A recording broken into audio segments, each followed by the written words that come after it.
আঞ্চলিক আবহাওয়া কেন্দ্র কলকাতার দৈনিক আবহাওয়া আপডেট ভিডিওতে আপনাকে স্বাগত। আজ রাজ্যের সর্বনিম্ন তাপমাত্রা ছিল দক্ষিণবঙ্গের শ্রীনিকেতনে 6.6 ডিগ্রি সেলসিয়াস, উত্তরবঙ্গের সমতলে জলপাইগুড়িতে 7.5 ডিগ্রি, পাহাড়ে দার্জিলিংয়ে 1.4 ডিগ্রি এবং কলকাতায় ছিল 10.3 ডিগ্রি।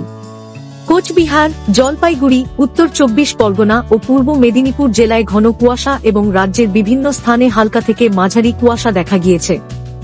দক্ষিণ দিনাজপুর, নদিয়া ও উত্তর 24 পরগনা জেলায় শীতল দিনের পরিস্থিতি পরিলক্ষিত হয়েছে।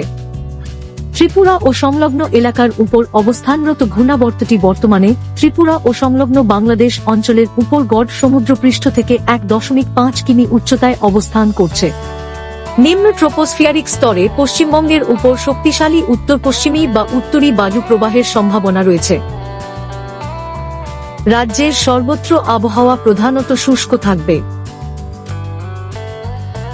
আগামী 2 দিন রাজ্যের কিছু জেলার 1-2টি স্থানে শীতল দিন এবং সকালে ঘন কুয়াশার সতর্কতা রয়েছে।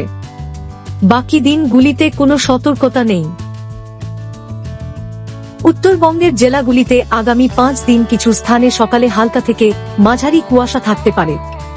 দক্ষিণবঙ্গের জেলাগুলিতে আগামীকাল কিছু স্থানে এবং তার পরবর্তী 4 দিনে 1-2টি স্থানে সকালে হালকা থেকে মাঝারি কুয়াশা থাকতে পারে। উত্তরবঙ্গে আগামী 5 দিন ন্যূনতম তাপমাত্রায় উল্লেখযোগ্য পরিবর্তনের সম্ভাবনা নেই। দক্ষিণবঙ্গে আগামী 3 দিন তাপমাত্রায় তেমন পরিবর্তন হবে না। পরবর্তী 2 দিনে প্রায় 2 ডিগ্রি সেলসিয়াস পর্যন্ত সামান্য বৃদ্ধি হতে পারে। এরপর আবার 2 দিন ন্যূনতম তাপমাত্রায় উল্লেখযোগ্য কোনো পরিবর্তনের সম্ভাবনা নেই। আবহাওয়া সম্পর্কিত আরও আপডেটের জন্য আমাদের অফিসিয়াল ওয়েবসাইটটি অনুসরণ করুন।